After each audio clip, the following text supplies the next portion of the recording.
салом алейкум бинандаҳои гиромӣ. барномаи иттилоотии ахборро аз телевизиони тоҷикистон манзури шумо менамоем. дар студия бо шумо ёр муҳаммад самадов ва савсан ғаюрзода. дар асоси амри президенти ҷумҳурии тоҷикистон ва бо мақсади сазовор истиқбол гирифтани ҷашни 30-солагии истиқлоли давлатии ҷумҳурии тоҷикистон, озмуни ҷумҳуриявии тоҷикистон ватани азизи ман дар соли 2021 баргузор карда шавад. бо ҳамин амр низомнома, ҳайати комиссия ва ҷоизаҳои озмуни ҷумҳуриявии тоҷикистон ватани азизи ман тасдиқ карда шуда, вазоратҳои фарҳанг, маориф ва илми ҷумҳурии тоҷикистон, кумитаҳои телевизион ва радио, кор бо ҷавонон ва варзиш, кор бо занон ва оилаи назди ҳукумати ҷумҳурии тоҷикистон барои дар сатҳи баланд доир гардидани озмун вазифадор карда шудаанд. мақомоти иҷроияи ҳокимияти давлатии вилояти мухтори кӯҳистони Бадахшон, вилоятҳои Суғд, Хатлон, шаҳри Душанбе, шаҳру ноҳияҳо вазифадор карда шуданд, ки иҷрои талаботи амри мазкурро таъмин намуда, барои ҷалби бештари дӯстдорони санъату мусиқӣ чораҷӯӣ карда, ғолибони даврҳои якум, дуюм ва омӯзгорони онҳоро бо мукофотҳои моддӣ ва маънавӣ қадрдонӣ намоянд. тибқи амри президенти ҷумҳурии тоҷикистон, вазорати молияи ҷумҳурии тоҷикистон аз ҳисоби маблағҳои фонди захиравии президенти ҷумҳурии тоҷикистон, ки барои соли 2021 пешбинӣ гардиданд, ба дастгоҳи иҷроияи президенти ҷумҳурии тоҷикистон ҷиҳати амалӣ кардани чорабинии мазкур 2 миллиону 540 ҳазор сомонӣ ба таври нақд ҷудо намояд.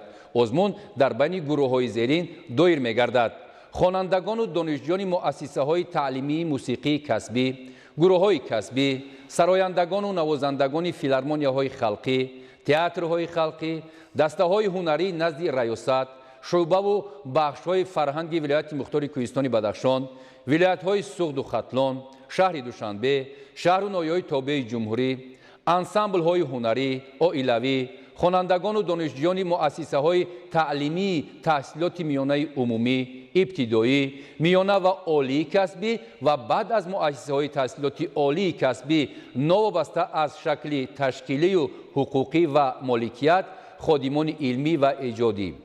озмуни ҷумҳуриявии тоҷикистон ватани азизи ман аз рӯи номинатсияҳои зерин гузаронида мешавад: композитори сайрояндагӣ, навозандагӣ ба ғолибони даври сеюм ва омӯзгорони онҳо тибқи тартиби муқаррар гардида аз ҳисоби маблағҳои фонди захиравии президенти ҷумҳурии тоҷикистон ҷоиза ва мукофоти пулӣ дода мешавад. омӯзгороне ки шогирдони онҳо дар даври сеюми озмун сазовори ҷойҳои якум мегарданд, бо нишони ифтихории алочии фарҳанги ҷумҳурии тоҷикистон сарфароз гардонида мешаванд. ғолибони ҷои якум, дуюм ва сеюми даври сеюм аз номинатсияи композиторӣ ба азогии иттифоқи композиторони тоҷикистон пешниҳод мегарданд. омӯзгороне ки шогирдони худро дар раддабандии синусолӣ аз 12 то 17 сола аз даври якум то даври сеюми озмун омода менамоянд ва дар даври ниҳоӣ онҳо соҳиби ҷоизаи ифтихорӣ ва ҷойҳои якум, дуюм ва сеюмро сазовор мешаванд, аз ҳисоби фонди захиравии президенти ҷумҳурии тоҷикистон бо мукофотҳои пулӣ қадрдонӣ мешаванд. рӯйхати ғолибони даври сеюм аз ҷониби комиссияи озмун дар асоси протокол тасдиқ гардида ба президенти ҷумҳурии тоҷикистон барои мувофиқа пешниҳод мешавад. барои ҳавасмандгардонии ғолибони ҳамаи даврҳои озмун ва омӯзгорони онҳо тибқи қонунгузории ҷумҳурии тоҷикистон ҷалби сарпарастон иҷоза дода мешавад. дар озмун шахсони шинохтаи санъати мусиқӣ, сарояндагону навозандагони унвондору касбӣ иштирок намекунанд. ҳамзамон як шахс дар ду номинатсия иштирок карда наметавонад. ғолибони озмун бо ҷоизаи ифтихорӣ, ҷоизаҳои якум, дуюм ва сеюм, диплом ва мукофотпулиҳо сарфароз гардонида мешаванд. ғолибони озмуни ҷумҳуриявии тоҷикистон ватани азизи ман барандаи ҷоизаи ифтихорӣ, ҷоизаҳои якум, дуюм ва сеюм баъди 3 сол ҳуқуқи иштирок дар озмуни навбатиро пайдо мекунанд. ҳамчунин бо амри президенти ҷумҳурии тоҷикистон ба ифтихори ҷашни 30-солагии истиқлолияти давлатии ҷумҳурии тоҷикистон дар соли 2021 озмуни ҷумҳуриявии фуруғи субҳи доноии китоб аст баргузор мегардад. низомнома ҳайати комиссия ҷоизаҳо ва рӯйхати адабиёти тавсияшавандаи озмуни ҷумҳуриявии фуруғи субҳи доноии китоб аст тасдиқ гардида вазоратҳои маориф ва илм, фарҳанг, академияи миллии илмҳои тоҷикистон, иттифоқи нависандагони тоҷикистон, кумитаҳои телевизион ва радио, кор бо ҷавонон ва варзиш, кор бо занон ва оила, муассисаи давлатии китобхонаи миллии дастгоҳи иҷроияи президенти ҷумҳурии тоҷикистон вазифадор шуданд, ки барои дар сатҳи баланд доир гардидани озмуни мазкур чораҳои зарурӣ андешанд. мутобиқи амри президенти ҷумҳурии тоҷикистон мақомоти иҷроияи ҳокимияти давлатии вилояти мухтори кӯҳистони Бадахшон, вилоятҳои Суғду Хатлон, шаҳри Душанбе ва шаҳру ноҳияҳои тобеи ҷумҳурӣ иҷрои талаботи амри мазкурро таъмин намуда, ғолибони озмун ва омӯзгорону падару модаронеро, ки шогирдону фарзандонашон дар даври ҷумҳуриявии озмун барандаи ҷоизаҳо шуданд, бо мукофоти моддӣ ва маънавӣ қадрдонӣ менамоянд. ҷумҳурии тоҷикистон вазифадор карда шудааст, ки аз ҳисоби маблағҳои фонди захиравии президенти ҷумҳурии тоҷикистон, ки барои соли 2021 пешбинӣ гардидаанд, ба дастгоҳи иҷроияи президенти ҷумҳурии тоҷикистон ҷиҳати амалӣ намудани чорабинии мазкур 2 миллиону 835 ҳазор сомонӣ ба таври нақд ҷудо намояд. озмун аз рӯи 5 номинатсия баргузор мешавад: адабиёти кӯдакону наврасон ва осори шифоҳӣ, адабиёти классикӣ, адабиёти муосир, адабиёти ҷаҳон, эҷоди назму наср.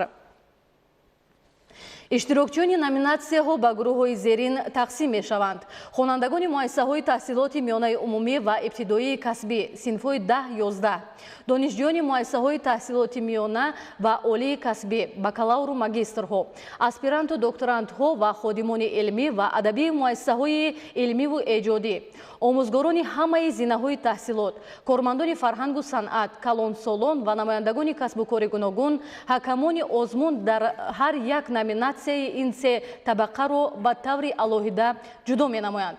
дар озмун аҳолии кишвар аз ҷумла хонандагони муассисаҳои таҳсилоти миёнаи умумӣ ва ибтидоии касбӣ, донишҷӯёни муассисаҳои таҳсилоти миёна ва олии касбӣ, баъд аз муассисаҳои таҳсилоти олии касбӣ, аспирантҳо, докторантҳо, ходимони илмӣ, омӯзгорони ҳамаи зинаҳои таҳсилот, кормандони фарҳангу санъат, калонсолон ва намояндагони касбу кори гуногун иштирок карда метавонанд.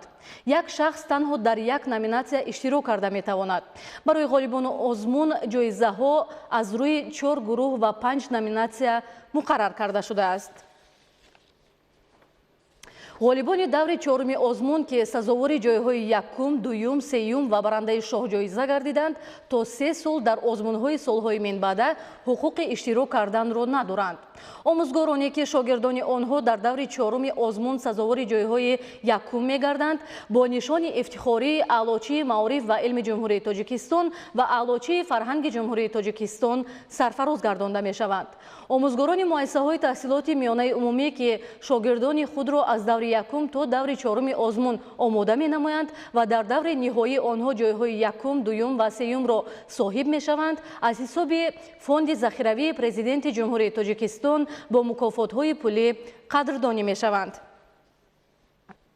падару модароне, ки фарзандони онҳо дар даври чорум ҷойҳои якум, дуюм ва сеюмро ба даст меоранд, соҳиби нишони маърифатпарвар ва ифтихорномаи китобхонаи миллӣ мегарданд. ғолибони даври чоруми озмун, ки сазовори ҷойҳои якум, дуюм, сеюм ва барандаи шоҳҷоиза гардиданд, то 3 сол дар озмунҳои солҳои минбаъда ҳуқуқи иштирок карданро надоранд. дар асоси амри президенти ҷумҳурии тоҷикистон ва бо мақсади амалисозии 20-солаи омӯзиш ва рушди фанҳои табиатшиносӣ, дақиқ ва риёзӣ дар соҳаи илму маориф солҳои 2020-2040 ва ҷиҳати рушди тафаккури техникӣ, васеъ намудани ҷаҳонбинии илмӣ, дастрасӣ пайдо намудан ба техникаву технология, тавсияи ихтироъкорӣ ва навоварӣ, пайвасти илм бо истеҳсолот, ҷалби бештари хонандагону донишҷӯён ва дигар қишрҳои ҷомеа ба омӯзиши фанҳои табиатшиносӣ, дақиқ ва риёзӣ, инчунин дарёфти истеъдодҳои нав дар ин самт ҳамасола озмуни ҷумҳуриявии илм, фуруғи маърифат баргузор карда мешавад. бо ҳамин амр низомнома, ҳайати комиссия, ҷоиза, мукофот ва рӯйхати адабиёти тавсияшавандаи озмуни ҷумҳуриявии илм, фуруғи маърифат тасдиқ карда шуда, Академияи миллии илмҳои Тоҷикистон, Вазорати Моориф ва илми Ҷумҳурии Тоҷикистон, Вазорати саноат ва технологияҳои нави Ҷумҳурии Тоҷикистон, Вазорати рушди иқтисод ва савдои Ҷумҳурии Тоҷикистон, Саридораи геологияи назди ҳукумати Ҷумҳурии Тоҷикистон, Кумитаи телевизион ва радиои назди ҳукумати Ҷумҳурии Тоҷикистон, Кумитаи кор бо ҷавонон ва варзиши назди ҳукумати Ҷумҳурии Тоҷикистон, Кумитаи кор бо занон ва оилаи назди ҳукумати Ҷумҳурии Тоҷикистон барои дар сатҳи баланд доир гардидани озмуни мазкур вазифадор шудаанд. Мақомоти иҷроияи ҳокимияти давлатии вилояти мухтори Кӯҳистони Бадахшон, вилоятҳои Суғду Хатлон, шаҳри Душанбе, шаҳру ноҳияҳои тобеи Ҷумҳурӣ, роҳбарони муассисаҳои илмию таҳқиқотӣ ва муассисаҳои таҳсилоти миёна ва олии касбӣ вазифадор шудаанд, ки иҷрои талаботи амри мазкурро таъмин намуда, барои ҷалби бештари хонандагону донишҷӯён, аспирантону докторантон ва дигар қишрҳои ҷомеа, ки ба омӯзиши фанҳои риёзӣ, дақиқ ва табиӣ, инчунин ихтироъкориву навоварӣ шавқу рағбат доранд, чораҷӯӣ ва ғолибонро бо ҷоиза ва омӯзгорони онҳоро бо мукофоти моддӣ ва маънавӣ қадрдонӣ намоянд. Тибқи амри президенти Ҷумҳурии Тоҷикистон, Вазорати молияи Ҷумҳурии Тоҷикистон вазифадор шудааст, ки аз ҳисоби маблағҳои фонди захиравии президенти Ҷумҳурии Тоҷикистон, ки барои соли 2021 пешбинӣ гардиданд, ба дастгоҳи иҷроияи президенти Ҷумҳурии Тоҷикистон ҷиҳати амалӣ кардани чорабинии мазкур 2 миллиону 345 ҳазор сомонӣ ба таври нақд ҷудо намояд. Озмуни ҷумҳуриявии илм, фуруғи маърифат аз рӯи 7 номинатсия гузаронида мешавад: математика, арифметика, алгебра, геометрия, физика ва астрономия, химия, биология, ботаника, зоология, анатомия, география, технологияи иттилоотӣ, ихтироъкорӣ ва навоварӣ.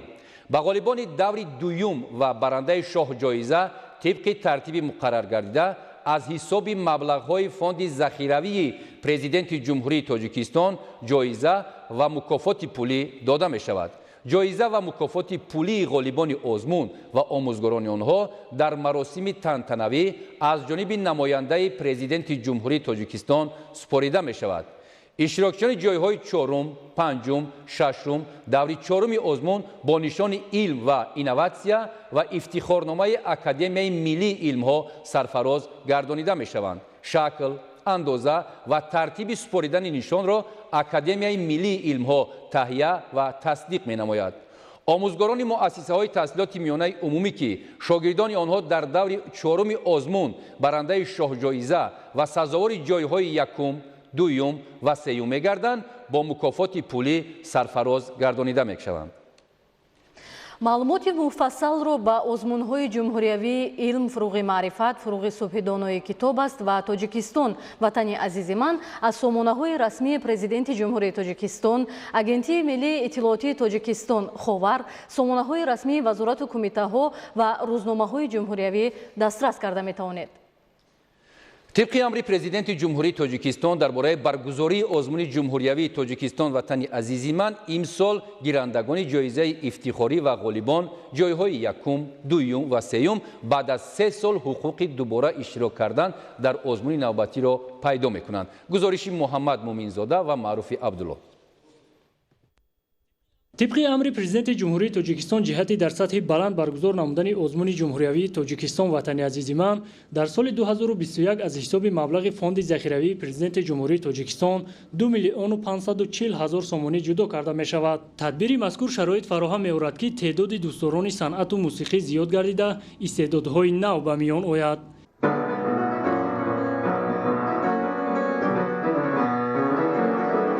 озмуни Тоҷикистон ватани азизи ман ин як илҳомдиҳанда дар эҷодиёт буд, ки мо иштирок кардем ва баъд аз он як илҳоми хос ба худ пайдо кардем, ки боз дар эҷодиёти минбаъдаи мо ҳиссиёт, амин эҳсосот инъикос ёфт. ин навбат озмуни ҷумҳуриявии тоҷикистон ватани азизи ман радабандӣ гардида сину соли иштирокчиён муайян карда шудааст. як бартарии дигари озмун ин ҳавасманд намудани омӯзгорон ва волидони ғолиби озмун мебошад. озмун аз рӯи номинатсияи композиторӣ, сарояндагӣ, навозандагӣ гузаронида мешавад. ин боз як бори дигар гувоҳӣ аз он аст ки таваҷҷӯҳи ҳукумати ҷумҳурии тоҷикистон бахусус роҳбари давлат ба самти фарҳанг хело зиёд гардид ва ин боис гардида истодааст ки дар шаҳру ноҳияи кишвар дар дастаҳои ҳунарӣ касби беҳтарин падидаҳо, беҳтарин чеҳраҳо рӯи кор омада истоданд. дар ҳар се номинатсия ба асарҳои бартарӣ дода мешавад ки инъикоскунандаи мавзӯи зебоии табиати тоҷикистон, ишқу ҷавонӣ, васфи ватану ватандӯстӣ, ғояи истиқлолу озодӣ, сулҳу субот, ваҳдату якпорчагии тоҷикистон, тараннуми симои барҷастаи миллат, ҷашнҳои Наврӯз, Меҳригон, Садда бошад. озмуни ҷумҳуриявии тоҷикистон ватани азизи ман ин навбат ба ғолибон имтиёзҳоро бештар намудааст ки ин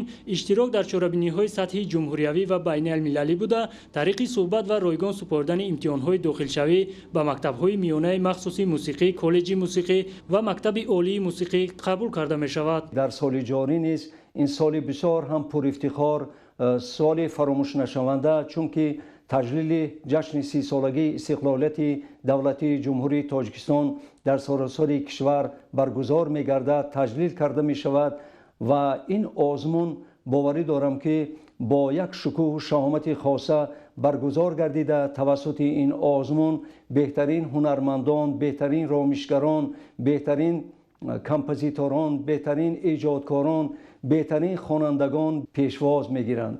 ба андешаи мутахассисони соҳаи санъат яке аз роҳҳои пайдо намудани истеъдодҳои нав дар соҳаи санъати мусиқӣ овардани шароити мусоид дар шуъбаҳои фарҳанги шаҳру ноҳияҳои мамлакат мебошад ки таи солҳои охир аз ҷониби ҳукумати ҷумҳурии тоҷикистон даҳҳо муассисаҳои фарҳангӣ бо шароити муосири корӣ сохта ба истифода дода шудааст. муҳаммад муминзода, маъруфи Абдулло, Фирӯзи Мусо, Ахбор. ғолибони даври чорум, ҷойҳои якум, дуюм, сеюм ва барандаи шоҳҷоизаи озмуни фуруғи субҳи донои китоб аст. баъди хатми муассисаи таҳсилоти миёнаи умумӣ, миёна ва олии касбӣ ба ихтисоси интихобкардаи худ бе озмун ба тариқи ройгон ба муассисаҳои таҳсилоти миёна ва олии касбии мамлакат қабул карда мешаванд. таъкид шудааст дар амри президенти ҷумҳурии Тоҷикистон дар бораи озмуни ҷумҳуриявии фуруғи субҳи донои китоб аст. гузориши ҳамкоронамон дар ин хусус таҳия гардидааст. дар асоси амри президенти ҷумҳурии Тоҷикистон ба ифтихори ҷашни 30-солагии истиқлоли давлатӣ дар ҷумҳурии Тоҷикистон озмуни фуруғи субҳи донои китоб аст баргузор мегардад ки ҳадафи он тарғиби китоб ва китобхонӣ дар байни ҷомеа мебошад. сарчашмаи асосии ҳама зиндагӣ ин китоб аст.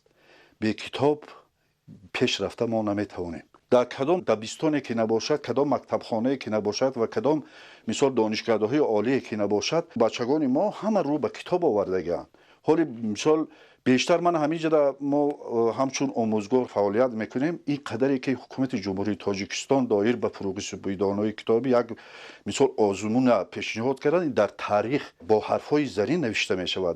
озмун аз рӯи 5 номинатсия баргузор мешавад: адабиёти кӯдакону наврасон ва осори шифоҳӣ, адабиёти классикӣ, адабиёти муосир, адабиёти ҷаҳон, эҷоди назму наср. иштирокчиёни номинатсияҳо ба гурӯҳҳои зерин тақсим мешаванд: хонандагони муассисаҳои таҳсилоти миёнаи умумӣ ва ибтидоии касбӣ синфҳои 10-11, донишҷӯёни муассисаҳои таҳсилоти миёна ва олии касбӣ, бакалавру магистрҳо, аспиранту докторантҳо ва ходимони илмӣ ва адабии муассисаҳои илмиву эҷодӣ, омӯзгорони ҳамаи зинаҳои таҳсилот, кормандони фарҳангу санъат, калонсолон ва намояндагони касбу кори гуногун. ҳакамони озмун дар ҳар як номинатсия ин се табақаро ба таври алоҳида ҷудо менамоянд. ин ташаббус як сабабе шуд ки мо ба минбаъда метавонем ки ҳатто дар сатҳи байналмилал барои нишон додани сатҳи хониши китоб, китобхонӣ, баланд бардоштани сатҳи маърифати мардум, яъне вориди ин гуна озмоишҳо ва иёргириҳо шавем.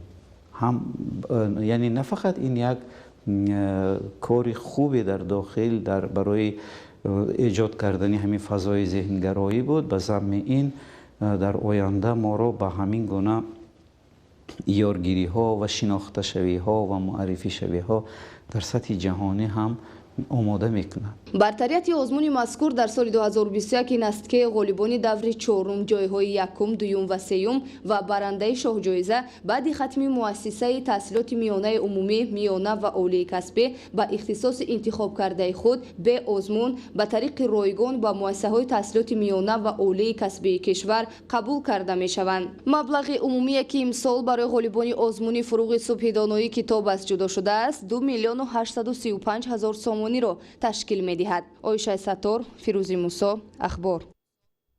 тавре иттилоъ додем дар асоси амри президенти ҷумҳурии тоҷикистон озмуни ҷумҳуриявӣ илм фуруғи маърифат ҳамасола дар ҷумҳурӣ дар сатҳи баланд баргузор карда мешавад. гузориши бобокалон аминзода.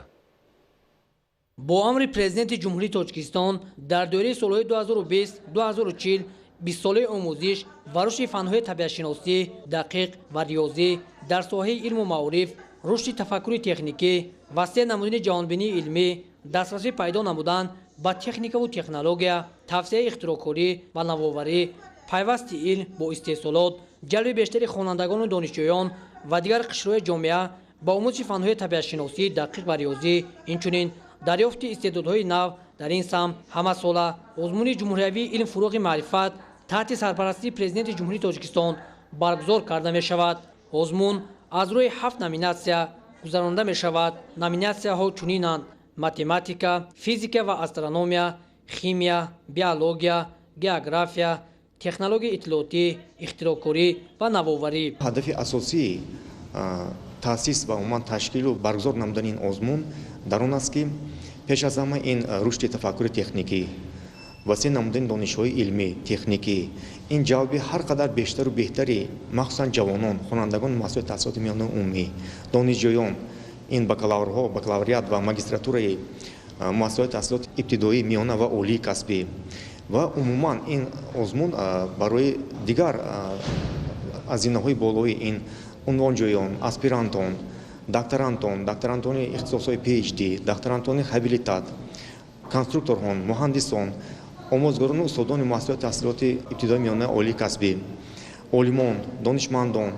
ҳунармандон ва намояндагони касбу кори гуногун бахшида шудааст. ин ташаббуси ҳадафноки пешвои миллат президенти ҷумҳурии тоҷикистон муҳтарам Эмомалираҳмон баланд бардоштани сатҳи саводу маърифатнокии мардум ва дар навбати аввал наврасону ҷавонон, тақвияти ҳисси миллӣ, ватандӯстиву ватанпарварӣ, тавсеаи доираи донишу ҷаҳонбинии илмуву техникӣ ва рушди илмҳои дақиқу табиӣ дар мамлакат мебошад. кӯшиш мекунем ки хонандагонро дар фанҳои дақиқ мукаммалтар тайёр кунем ва дар озмунҳои илм фуруғи маърифат иштирок карда савзавори ҷойҳои намоён гардем. мо омӯзгорони фанҳои дақиқ кӯшиш мекунем ки дар озмуни навбатӣ, яъне ки озмуни илм фуруғи маърифат савзавори ҷойҳои намоён гардем. дар озмуни навбатӣ истеъдодҳои наврасу ҷавон донишу маҳорати хешро санҷида дар оянда барои пешрафти илмҳои риёзиву дақиқ ва табиӣ нақши арзишманд мегузоранд. озмуне ки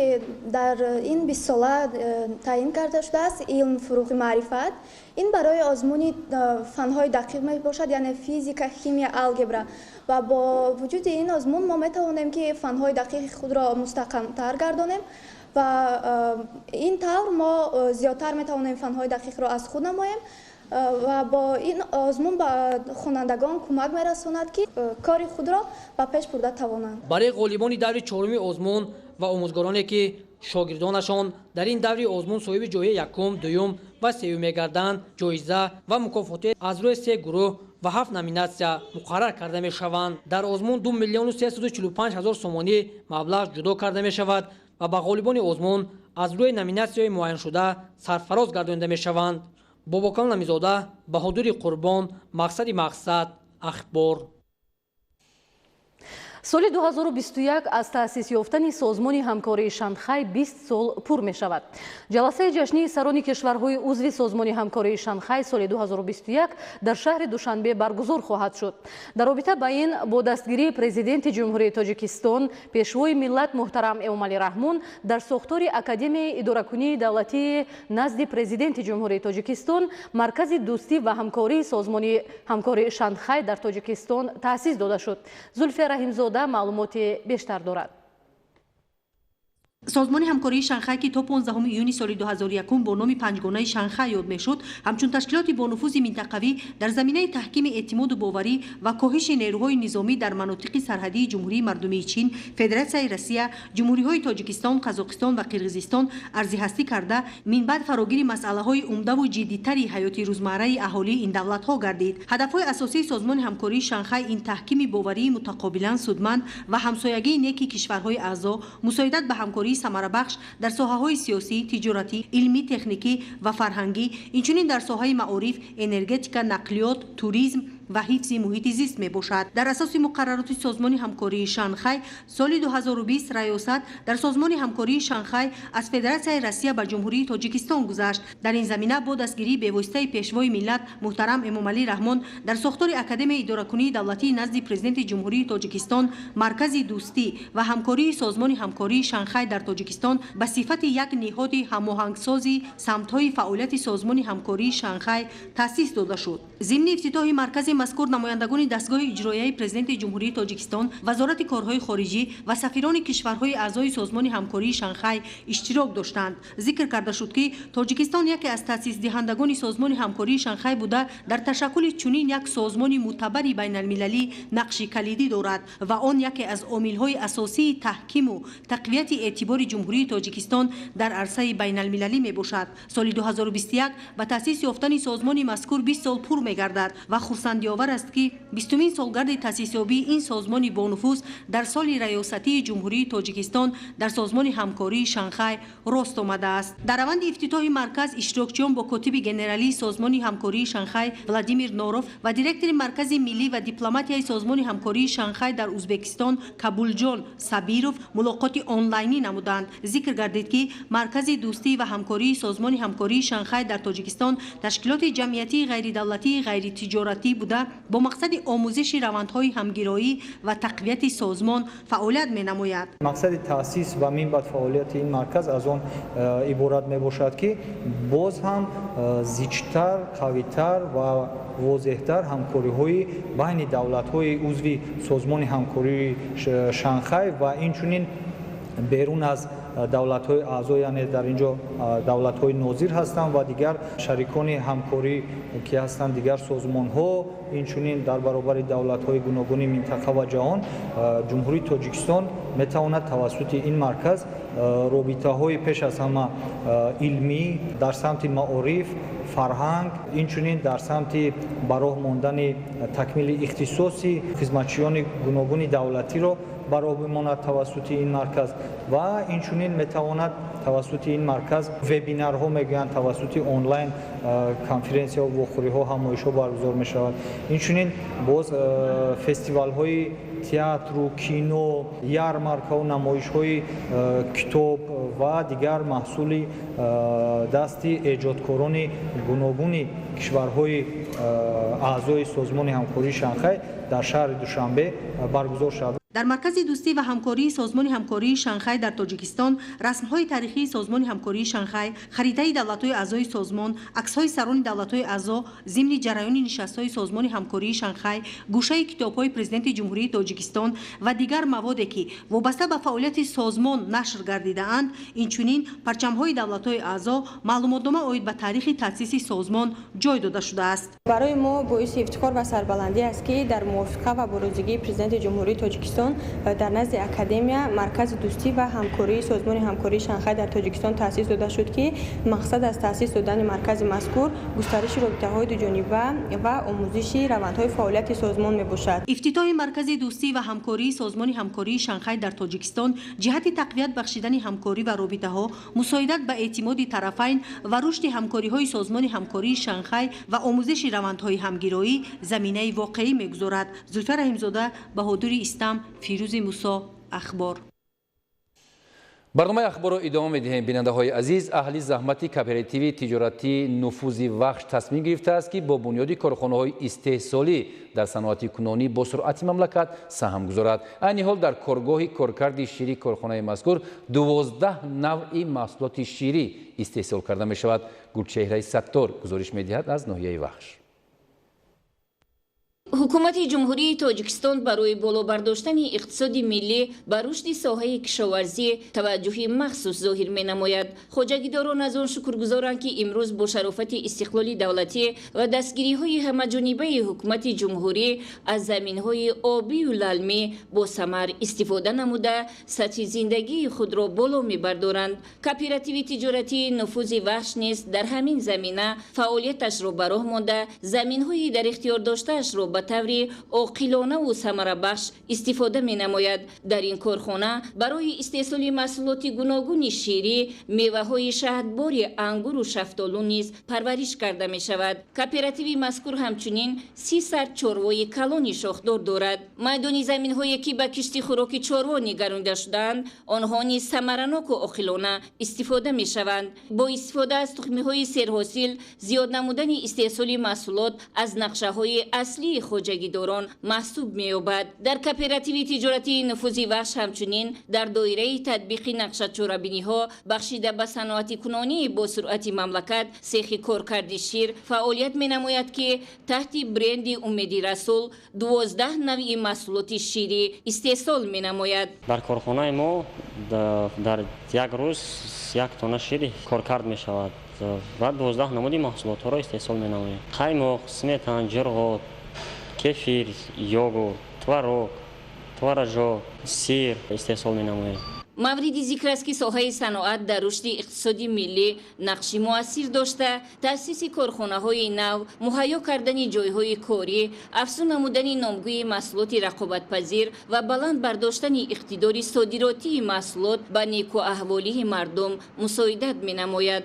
барои расидан ба ҳадафи 4-уми миллӣ саноати кунонӣ бо суръати мамлакат, мутахассисони корхона кӯшиш менамоянд ки бо ворид сохтани технологияи муосир дар оянда истеҳсоли маҳсулоти бо сифати ватаниро аз ҳисоби шири табиӣ зиёд намоянд. бо бунёди корхонаҳои бузурги саноатӣ ва истифода аз иқтидорҳои мавҷуда, ҳаҷми истеҳсоли маҳсулоти саноатӣ ба маротиб афзоиш ёфта, дар ин замина имконияти зиёд баҳри рушди минбаъдаи соҳа ба вуҷуд меояд. корхона иқтидор дорад дар як шабона рӯз 1.5 тонна шири табииро коркард намояд. мо ашёи хомро аз фермаи назди корхона мегирем ва аз аҳолӣ ҷамъ мекунем. масъулин дар асоси нақшаи мукаммал ва иҷрои ҳадафҳои стратегикӣ дар назди ҳукумати ҷумҳурии тоҷикистон барои баланд бардоштани иқтисодиёт ва таъмини шароити зиндагии сатҳи баланд барои сокинон гузошта шуда буд, нақша доранд ки дар оянда фаъолияти ин коргоҳро васеъ намуда, технология ва хатҳои нави истеҳсолиро ворид намоянд. айни замон дар ин корхона 20 нафар сокинони маҳаллӣ бо ҷои кор таъмин гардидаанд.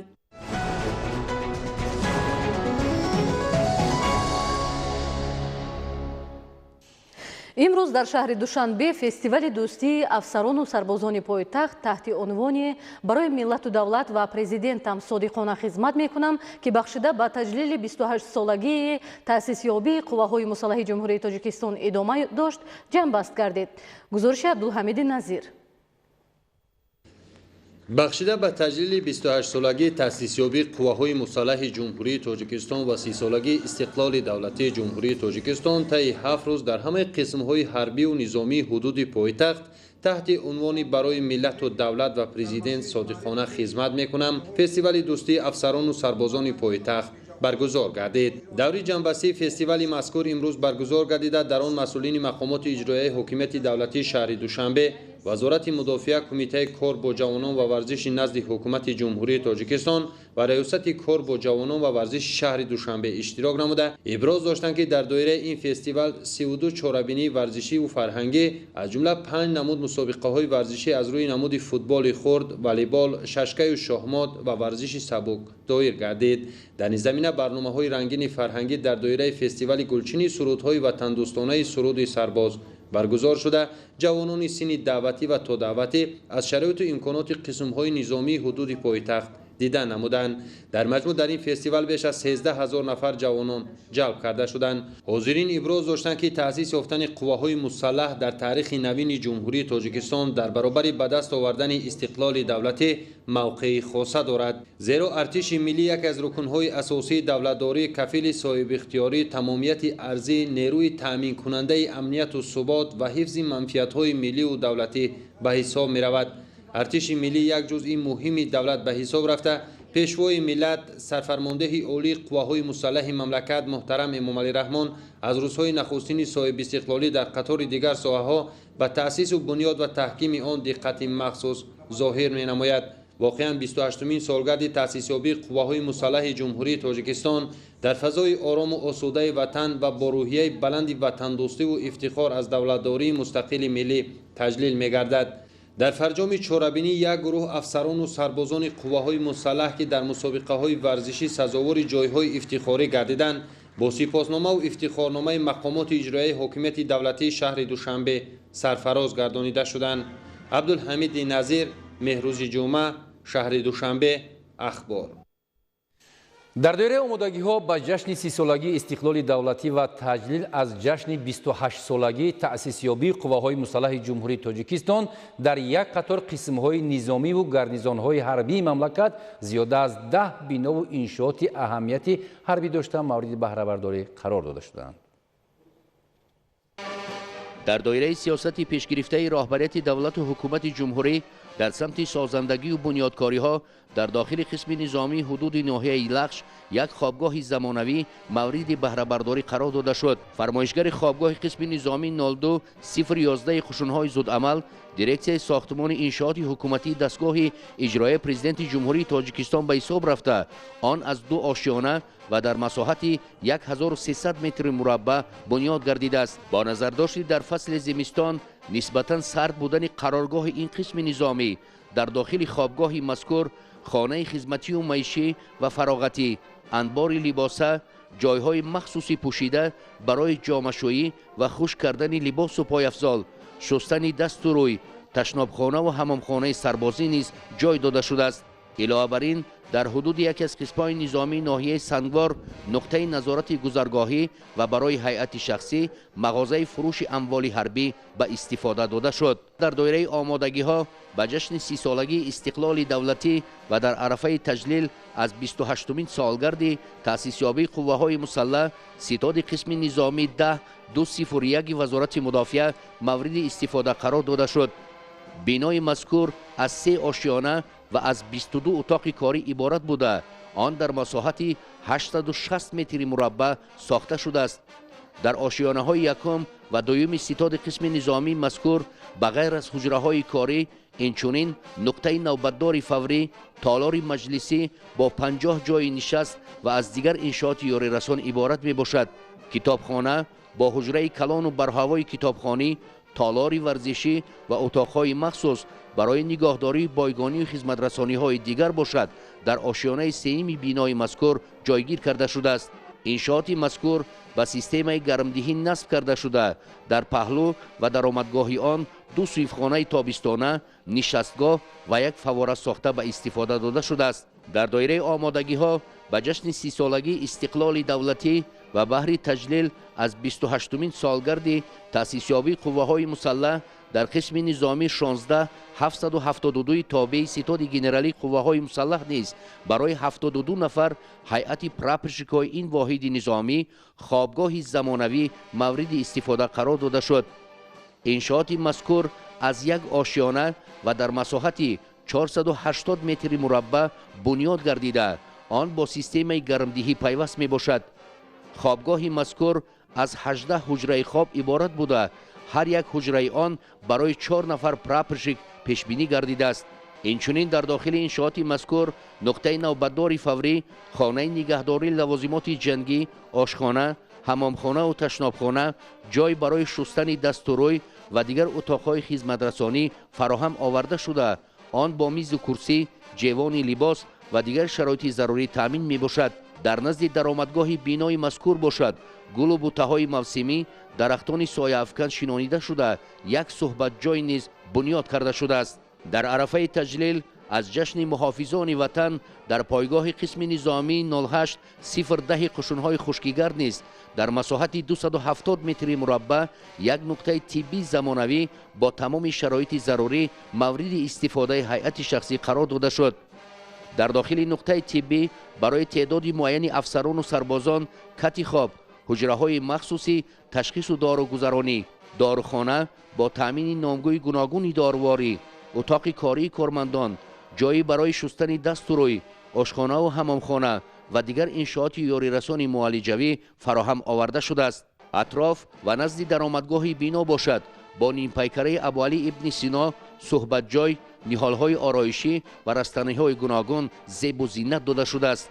در دایره سازندگی و بنیادکاری‌ها و انجام کارهای ساختمانی بینای ستاد قسم نظامی 15-018 وزارت مدافع نیز در مساحت 534 متر مربع از نوسازی شده. در داخل آن یک نقطه مجهز طبی با تمام شرایط‌های تشخیصی و توابتی و کتابخانه و آثارخانه مورد استفاده هیئت شخصی قرار داده شد. همزمان در پهلوی ستاد قسم نظامی مذکور در مساحت 160 متر مربع آشخانه تابستانه بنیاد گردید. با مقصد تشخیص و طبابت و بهر عملی نمودن دیگر خدمت‌رسانی‌های طبی از سال 1993 در تابعیت وزارت مدافع مملکت شفاخانه مرکزی حربی عمل می‌کند که در آن تمام شرایط‌های معالجوی برای خدمتچیان حربی مهیا میباشد. در عرفه 28مین سالگرد تأسیس یابی قوه‌های مسلح جمهوری در شعبه عملیات جراحی این شفاخانه نظامی یک شعبچه مخصوصی اندوویدیو خیروگی مورد بهره برداری قرار داده شد. شعبچه مذکور از مجموعه دستگاه و تجهیزات‌های معاصر برای دایر نمودن عملیات‌های مخصوصی جراحی نگرانیده شده. چنین تکنولوژی حاضر زمان عین حال در جامعه معاصر و در ساحه طب جهانی وسیع استفاده می شود. بهر سزاوار استقبال گرفتن جشن 30 سالگی استقلال دولتی و در عرفه 28مین سالگرد تأسیس یابی قوه‌های مسلح جمهوری در پایگاه قسم نظامی 07-035 قوه‌های حربی هوایی و مدافع ضد هوایی مملکت نیز یک آشخانه برهوای زمانوی برای 200 نفر جای نشست در یک وقت مورد بهره برداری قرار گرفت. در داخل آشخانه همزمان اتاقهای خوراک تیار کنی، ظرفشویی، نان تقسیم کنی، انبار برای نگهداری محصولات آذوقه‌واری و دیگر انشاءات یاریرسان خدمت‌رسانی فراهم آورده شده است. در قسم نظامی 01-123 گرنیزان خاروق نیز در عرفه تجلیل از 28مین سالگرد تأسیس یابی قوه‌های مسلح یک نقطه نظارت تکنیکی که از جای خواب و اتاق کاری هیئت شخصی و حجره نوبتدار نقطه نظارت تکنیکی عبارت است مورد استفاده بری قرار داده شد. علاوه بر این در اساس دستور و سفارش‌های بواسطه پیشوای معظم ملت و بهر جلب هیئت شخصی به مطالعه کتاب در داخل قسم نظامی برای افسران و سربازان آن یک کتابخانه با 2 تالار مطالعه کتاب مورد بهره برداری قرار داده شد. با مقصد رواج و رونق ورزش در بین خدمتچیان حربی سطح و زینه‌های گوناگون در عرفه جشن محافظان وطن در داخل قسم نظامی 02-615 تابع ستاد گنرالی قوه‌های مسلح یک تالار مجهز ورزشی مورد بهره برداری هیئت شخصی قرار داده شد. همزمان در عرفه 28مین سالگرد تأسیس یابی قوه‌های مسلح در پایگاه بریگاد حمله‌آور دسانتی ضربوی قشون‌های زودعمل یک مجموعه ورزشی مورد استفاده دائمی خدمتچیان حربی این واحد نظامی داده شد. در واقع هیئت‌های راهبری و فرماندهی وزارت مدافع مملکت بهر در سطح بلند استقبال گرفتن استقلال کشور شعاری را تحت عنوان جشن 30 سالگی استقلال دولتی جمهوری تاجیکستان را با نیروی تازه، آماده باشی بلند جنگی و انتظام نمونوی استقبال می‌گیریم قبول نموده عزم دارند که تا روز تجلیل از این صحنه مهم تاریخی طبق نقشه چاره‌بینی‌های تعریضی گردیده کارهای زیادی را به سامان رسانند. امروز ارتش ملی تاجیکستان با یک ساختار متشکل و با اعتماد و نیروی قادر به حمایت دولت و خلق تاجیکستان تبدیل یافته است. گزارش همکارانمان از رفت برگزاری چاره‌بینی‌ها بخشیده به روز تأسیس یابی قوه‌های مسلح در اداره و تشکیلات و مؤسسه‌ها. таъсиси ёфтани қувваҳои мусаллаҳ дар таърихи навини ҷумҳурии тоҷикистон дар баробари ба даст овардани истиқлоли давлатӣ мавқеи хоса дорад. ин нукта зимни баргузории чорабинӣ бахшида ба 28-мин солгарди таъсисёбии қувваҳои мусаллаҳи кишвар дар саридораи бойгонӣ назди ҳукумати ҷумҳурии тоҷикистон таъкид карда шуд. зеро артиши миллӣ дар ҳифзи пояҳои истиқлоли давлатӣ, кафили соҳибихтиёрӣ, тамомияти арзӣ, нерӯи таъминкунандаи амнияти субот ва ҳифзи манфиатҳои молию давлатӣ нақши бузург дорад. иштирокдорон таъкид карданд ки президенти ҷумҳурии тоҷикистон сарфармондаи олии қувваҳои мусаллаҳи кишвар муҳтарам Эмомали Раҳмон дар паёми худ ба маҷлиси олии ҷумҳурии тоҷикистон аз 26 январи соли 2021 дар баробари таҳлили ҳамаҷонибаи вазъи иқтисодӣ, иҷтимоӣ, сиёсии кишвар ба масъалаҳои сиёсии ҳарбӣ таваҷҷӯҳи хоса зоҳир намуда, вазифаҳои минбаъдаи қувваҳои мусаллаҳи кишвар ва мақомоти ҳифзи ҳуқуқро муайян намуданд. қувваҳои мусаллаҳ як ҷузъи муҳими давлат ба ҳисоб рафта аз рӯзҳои аввали соҳибистиқлолӣ дар қатори дигар соҳаҳо роҳбарияти олии мамлакат ба таъсису бунёд ва таҳкими он диққати махсус зоҳир намуданд. ба истиқболи солгарди таъсисёбии қувваҳои мусаллаҳи ҷумҳурии тоҷикистон имрӯз дар коллеҷи технологияи шаҳри душанбе чорабинӣ баргузор гардид. тавре гуфта шуд, ҳукумати ҷумҳурии тоҷикистон аз рӯзҳои аввали таъсисёбии қувваҳои мусаллаҳ ба бунёди инфрасохтори низомӣ, таъсиси ҷузъу томҳои махсус гардонидашуда ва таъмин кардани онҳо бо техникаву таҷҳизот тадбирҳои заруриро амалӣ месозад. бо мақсади амалӣ намудани ҳадафҳои созандаи давлат ва ҳукумати мамлакат дар назди қувваҳои мусаллаҳ вобаста ба ҳимояи соҳибихтиёрӣ, ҳифзи сулҳу субот, манфиатҳои давлат ва амнияти шаҳрвандон вазифаҳои бисёр пурмасъулият вале пуршараф гузошта шуданд. дар муассисаи мо коллеҷи технологияи шаҳри душанбе чорабинӣ васеъ аз ҷумла намоиши ҳунарҳои мардумӣ таҳти унвони дастони моҳир қаҳрамон мешавам, намоишномаи варзишӣ таҳти унвони пайравони пешвои миллате баргузор карда истодааст. имрӯз бо қаноатмандӣ ва ифтихор гуфтан мумкин аст ки афсарону сарбозони қувваҳои мусаллаҳ аз бисёр имтиҳону озмоишҳои сахту сангин бо сари баланд гузаштанд ва рисолати касбию ҳифзи шаҳрвандии худро бо шарафона адо намуданд. дар шуури ҷавонону сарбозон парвариш кардани ҳисси баланди миллӣ, ватандӯстию ватанпарастӣ ва худогоҳию худшиносӣ низ аз ҷумлаи масъалаҳоест ки роҳбарони ҳамаи сатҳҳои қувваҳои мусаллаҳ ба он бояд ба масъулияти баланд муносибат намоянд. бахшида ба 28-мин солгарди таъсисёбии қувваҳои мусаллаҳи ҷумҳурии тоҷикистон дар қисми низомии 3502 қушунҳои дохилии вазорати корҳои дохилияи ҷумҳурии тоҷикистон дар ноҳия рӯдакӣ бо иштироки масъулон ва афсарону сарбозон ҷамъомад баргузор гардид. таъкид шуд ки президенти ҷумҳурии тоҷикистон сарфармондаи олии қувваҳои мусаллаҳ муҳтарам Эмомали Раҳмон дар ҳалли масъалаҳои мудофиавии кишвар диққати махсус зоҳир намуда, ин ниҳоди қудратиро аз рӯзҳои аввали таъсисёбӣ таҳти назорати доимии худ қарор доданд. қувваҳои мусаллаҳ ҳамчун сипари боэътимоди ҳимояи марзу бӯми кишвар тавассути талошҳои пайвастаи ҳукумати мамлакат сол то сол муқтадир гардида ба сафҳои он мутахассисони ҷавону болаёқат ворид мегарданд. пояи моддӣ, техникӣ ва шароити хизмат дар сафҳои артиш низ сол ба сол беҳтар мегардад. дар фарҷуми чорабинӣ ба низомиён ифтихорномаву сипоснома ва рутбаҳои навбатии ҳарбӣ тақдим карда шуд. ҷамоати деҳоти қиблаии ноҳияи рӯдакӣ низ ҳайати шахсии ин қисми низомиро бо оро додани дастархони идона қадрдонӣ намуданд. бахшида ба 28-мин солгарди таъсисёбии қувваҳои мусаллаҳи ҷумҳурии тоҷикистон имрӯз мо тасмим гирифтем ки дар қисми низомии 3502 вазорати корҳои дохилии ҷумҳурии тоҷикистон баҳри афсарону сарбозон як чорабинии фарҳангӣ хотирмон ташкил намоем. бояд қайд намуд ки ҷавонони шуҷоу далери ҷамоати деҳоти қиблаӣ низ дар сафи қувваҳои мусаллаҳи ҷумҳурии тоҷикистон айни ҳол адои хизмати модар ватанро намуда истоданд ва ин ҳам боиси ифтихору сарфарозии ҳар як фарди ҷамоати деҳот мебошад. дар асоси нақшаю чорабиниҳои бахши ҷавонони ноҳияи рӯдакӣ аз ҷумла ҷамоати деҳоти қиблаии ноҳияи мазкур хонандагони синфҳои болоии муассисаҳои таълимӣ бо шароити будубоши сарбозон аз ҷумла ҷойи хоб, китобхона, отоқҳои таълимӣ, ошхонаву хонаи фароғатӣ, синфхонаи технологӣ, анбурхонаи захираи озуқаворӣ, майдончаи машқҳои тактикию амалӣ, ошхона, китобхонаю бунгоҳҳои тиббӣ ва мошинҳои низомӣ шинос мегарданд.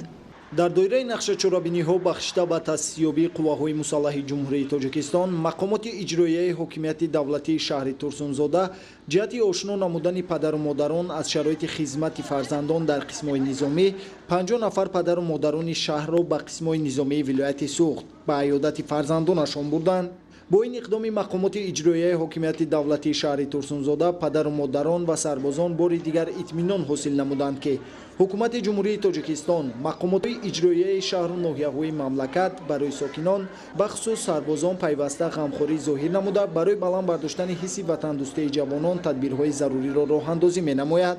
шарту шароити хизмат бениҳоят хуб аст. ҷои хоби гарм дорем, се вақт хӯроки гарм дорем, ҳамомҳои беҳтарин, шарту шароитҳои замонавӣ. давоми 28 сол ҳазорҳо ҷавони бонангу номуси ватан аз тарбияи ин мактаби далериву шуҷоат яъне хизмат дар сафи қувваҳои мусаллаҳ гузашта қарзи муқаддаси фарзандӣ ва рисолати мардонагии худро адо намуданд. имрӯз дар қувваҳои мусаллаҳ ҷавонони аз ҷиҳати ҷисмонӣ обутобёфта, зираку чолок, ватандӯст, меҳанпараст ва худшиносу худогоҳ сарбаландона адои хизмат менамоянд. дар қисми низомии 14356 вазорати мудофиат дар шаҳри Бустони вилояти Суғд зиёда аз 96 сарбоз аз шаҳри Турсунзода хизмат менамоянд. қисми низомии мазкур дорои ҳамоми замонавӣ, утоқҳои омӯзишӣ, ҳамчунин бунгоҳи тиббӣ муҷаҳҳаз бо таҷҳизот мавҷуд мебошад. аз шароитишон бохабар шудем, ҳама насб, ҳама соз, ҷои хоб, ҳамашон гарм. моҳо миннатдорӣ худро баён мекунем, раҳмат ба ҳамин давлат ки барои моҳон шароит вай карда, модароя имрӯз хурсанд карда. имрӯз ман ҳамчун модар ифтихор мекунам ки фарзанди ман мана диюмш якташ хизмат карда омад, мана диюмш хизмат карсодааст. иқдоми мазкур падару модарон ва сарбозонро хушҳол намуд, зеро модарон бори дигар огоҳ шуданд ки фарзандонашон дар шароити хуб ва бо ҳисси баланди ватандӯстӣ содиқона ба ватан хизмат менамоянд. масъулони мақомоти иҷроияи ҳокимияти давлатии шаҳри Турсунзода минбаъд низ чунин иқдом айёдати фарзандро дар дигар шаҳру ноҳияҳои мамлакат ба роҳ мемонанд. 50 оила падару модарон дар инҷо ба сафари шаҳри Бустон омадем, огоҳ шудем ки дар ҳақиқат имрӯз қувваҳои мусаллаҳи ҷумҳурии Тоҷикистон як ниҳоди боэътимодест ки дар он ҷо фарзандони мо ҳам аз нуқтаи назари сиёсӣ, ҳарбӣ ва ҷисмонӣ обутоб меёбанд. хизмат дар сафи қувваҳои мусаллаҳ барои ҷавонон мактаби мардонагист. маҳз дар давраи хизмати ҳарбӣ ҷавонон имкон доранд ки моҳияту мафҳумҳои ватан, давлат ва муқаддасоти миллии худро дарк кунанд ва барои ҳимояи марзу буми Тоҷикистони ободу озод ҳамеша омода бошанд. манӯчери Сулаймон, Ҳафизуллои Саъдулло, вилояти Суғд, ахбор. бинандаҳои азиз, дар ҳамин ҷо нашри муфассали барномаи иттилооти ахбор хотима меёбад. бароятон беҳтарин хушиҳои зиндагиро таманно дорем. саломат бошед.